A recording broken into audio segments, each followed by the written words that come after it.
好，我们现在来关心的是泰检的战争，因为已经2周了，但是重点是到现在是全面的升级，这个冲突爆发，817公里的这个火线现在完全的失控。今天我们就这些议题来特别做关注。好，先来看到我们看到这个泰检的冲突嘛，双方在817公里的陆地的边界爆发的冲突，战火持续的延烧。本来意在旁边的这一些零星的战火，我们可以看到沿海的零星战火已经延烧到了内陆去。泰国跟柬埔寨各自祭出什么样的武器呢？泰国仍然是出动它的 F-16跟它的施救战机，攻击的地点是吴哥窟附近的。我们看到这个是在暹粒省这个地方。柬埔寨则是出动它的火箭炮，持续的针对泰国做攻击。而且呢，根据当地柬埔寨台商做了一个采访，他们的最新采访的说法，他们说呢，泰国的军方内部已经开始放话了，非常的狠，要在100天内，他们要打到金边这个地方，所以台商非常的紧张。现在他们都已经开始收拾他们的行李了，携家带眷跑到菲律宾去逃难、去避难。在这个时候，泰国继续的补枪。泰国说，国防部说要全面限制住这个边界的一个关卡，不让这一些进入的燃油运输可以进入到柬埔寨的内部去。好，所以节目一开始要特别请教厉将军，从军事面来帮我们做一个判断，泰军真的有可能如他们所放话的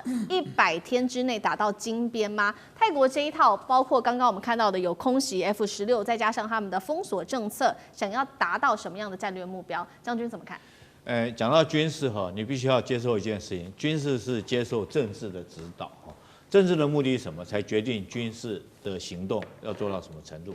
这就是我们所谓的开战指导。那中战指导就是说，你打到什么样程度，你要结束这场战争。譬如说俄乌战争来讲的话，它的政治目的，普京的政治目的就是要乌克兰不可以加入北约。对。那这次我们来看一下，我们推敲泰国这次发动这场战争，它政治上的目的是什么？我认为它政治上目的，阿努廷很明显的，他只是为了壮大他自己执政党的，巩固他执政的实力，因为他现在是少数政党嘛。那如果说是借着这场战争可以打一场轰轰烈烈的大胜仗，那你想想看，在未来60天之后的这种议员选举，他所带领的这个政党来讲，一定可以获得多数的胜利，那他就可以很安稳的执政。我觉得这是阿努廷的政治目的。那接着这个目的，我们再来看军事目标来讲，他可能要达到什么目标？我觉得他军事目标只要能够获得一场胜利，他就达到他政治上的目的。第一个，我们讲他有没有能力打到金边，我认为是有的。以泰柬双方现在军事实力，泰国来讲完全掌握了制空。那另外除了空中来讲它有这个空中战机之外，地面来讲它有各种战车，包括解放军提供给他的 VT4或者是美军的这种M60战车等等。那检方来讲，这方面反装甲武器只限于中国提供给他的反坦克导弹。可是我们在昨天这个节目中，我们已经看到这些反坦克导弹，柬埔寨部队可以说是不堪一击了，鸟兽散，等于乌合之众，东西丢在那里，人就跑掉了。那你连这个反坦克飞弹最重要都丢掉了，那你以后你怎么去阻挡人家坦克车的这种装甲的攻势？所以我觉得以战力来讲是可以打到金边，但是我觉得以政治目的来看的话，它不会攻进金边，因为攻进金边来讲的话，它可能之后来讲就很难善了。我觉得最后一个结局这个阿努廷可能第一个达到他政治上有一场胜仗的目的，那有助于他选举的大获全胜。第二个来讲，他可以借这个机会卖给2个国家面子，一个叫做川普我接受你的调停，我给你看；第二个是中国那你多一些观光客进来，那他等于就是3赢了嘛。他干嘛要打到金边？那你知道进入一个城市作战不是这么容易的，所以我认为他不会打进金边，但是他有这个能力，可是他不会做这件事情。好，我们现在刚刚他特别看到的是泰国就在他这一次针对柬埔寨的攻击，有他政治跟军事上面的目的之外，我们要特别今天也会来聊的是不是也有打诈要帮助打诈，所以做了这样子的一个攻击有关系。等一下请干哥来带我们看。我们看到说，确实目前呢，川普做了很多次的调停都没有成功。那大家也在看说，到底为什么你泰国还是要持续的把军队压进去进攻柬埔寨？而且呢，重点是他们开始在里面被发现大规模的清剿里面的电诈园区。画面上导播，我们来 take 几个电诈园区都被拿下来，包括这个当中有号称东南亚最大的赌城、最大的电诈窝据点，还有一个是电诈中心的集散地等等。而且呢，在这些电诈园区里面还被发现藏有大量的无人机跟火箭炮，看起来泰国是想要把这些武器也都摧毁。在清剿行动当中，也被发现泰国联合出动了他们的海空军，把这一些所谓的这个诈骗园区也80%的建筑物都夷为平地了。所以他们的目的是不是就是要趁机打诈？那么也是另一方面，提振泰国自己的观光。干哥怎么看？其实老实讲一句啊，泰国从上次那个韩国学生死在那个边界的事件里面啊，泰国就受到很大的非议啊。坦白讲一句，这对于他们的观光业有很大的伤害。所以我觉得这次泰国总理那个阿努廷啊，他的态势这么明显，说不用找任何人来调停。哎，第一次听到，他们竟然总理敢这样讲，说不用找人家来调停，就是我就是要这样做就对了啦。其实我讲一句实在话，刚才将军也讲了，泰国要教训柬埔寨是非常容易的事情。为什么？因为柬埔寨从赤柬政权到现在没有，就是他60年过去了，完全没有进步。他在军力跟那个政治上面完全没有进步，他只有在容许诈骗集团的做大中有很大的进步。这个责任都一定要归咎于洪森父子。洪森父子在这么多年来的执政的状况之中，人民没有富起来，但是他们家族是非常富有，这是一个最大的问题。但是我在讲这件事情的同时，他们跟这个中国的关系是如何，始终扑朔迷离。那为什么？因为刚刚所提到的这些所谓的赌场，还有这些诈骗集团的窝点，这些都是谁？就是我们现在最有名的诚致集团。诚致集团在我们台湾出了大名，然后在美国也出了名。为什么？因为他在美国被查扣了150亿的比特币等等，还有狗狗币等等，价值150亿的这个虚拟货币被川普政府给扣下来了，然后马上训令我们台北马上就抓，一抓才发现我们这个周杰伦大歌星跟他住在一起的，总共有11户。人家就是这个诈骗集团买下来的房子，同一栋大楼里面，所以大家会想说，周杰伦大家都知道，可是诚致竟然在他的大楼买了11户，要当周杰伦的邻居。现在我讲的这个不是笑话，而是我们台湾的老百姓们都会觉得说，那诚致究竟是谁？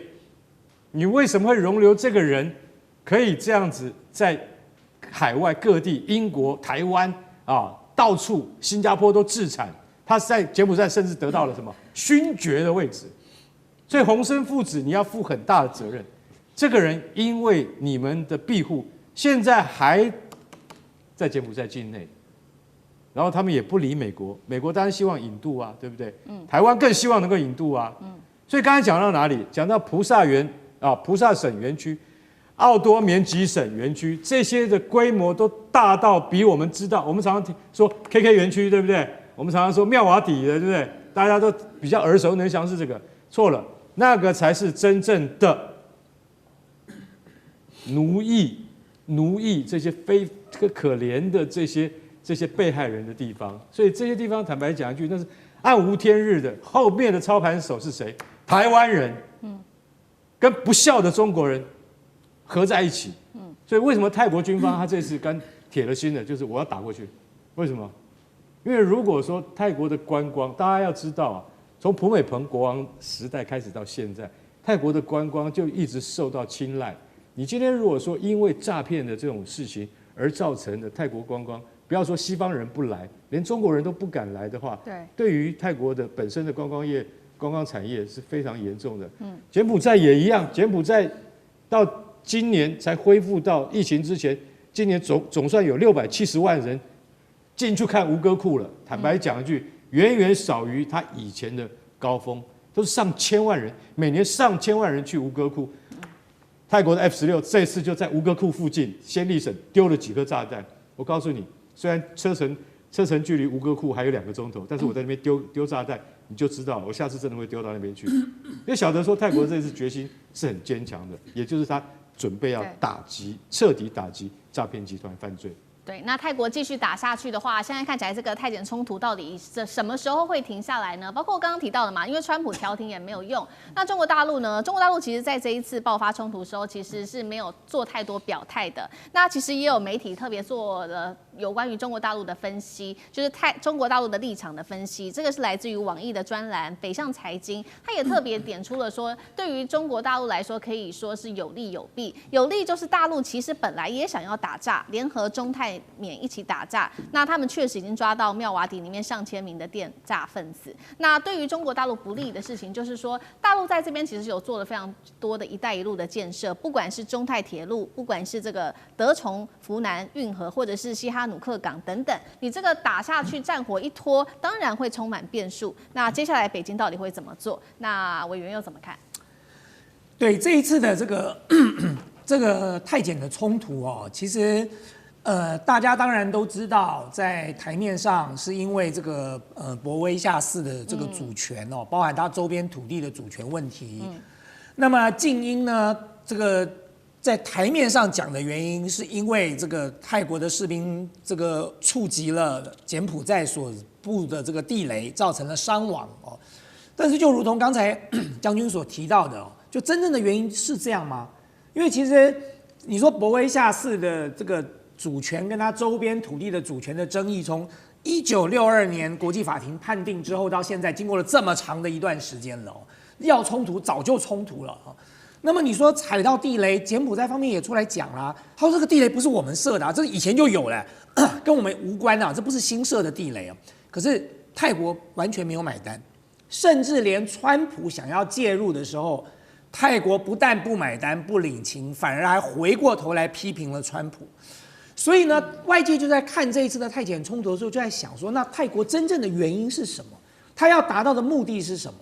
我觉得刚才将军已经分析得相当透彻了嘛。就第一个，他内部的政权问题，就是泰国在上一次洪森出卖了这个佩通坦的这个谈话内容之后，泰国等于是失掉了一次面子。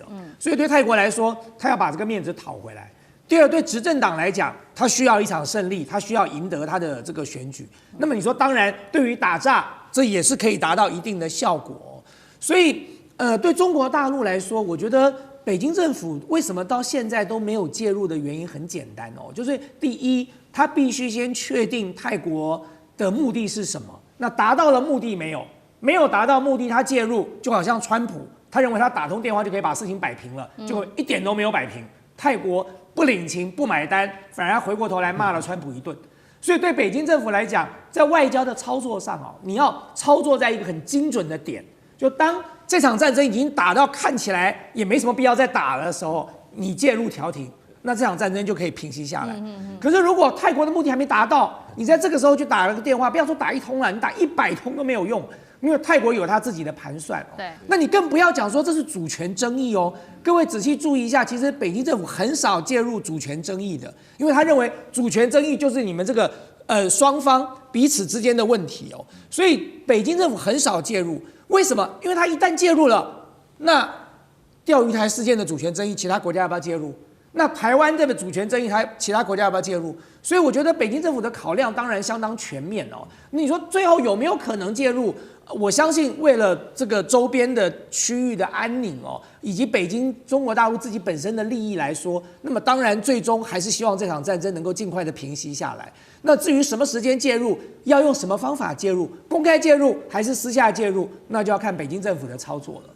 好，谢谢委员。那我们休息一下，马上回来。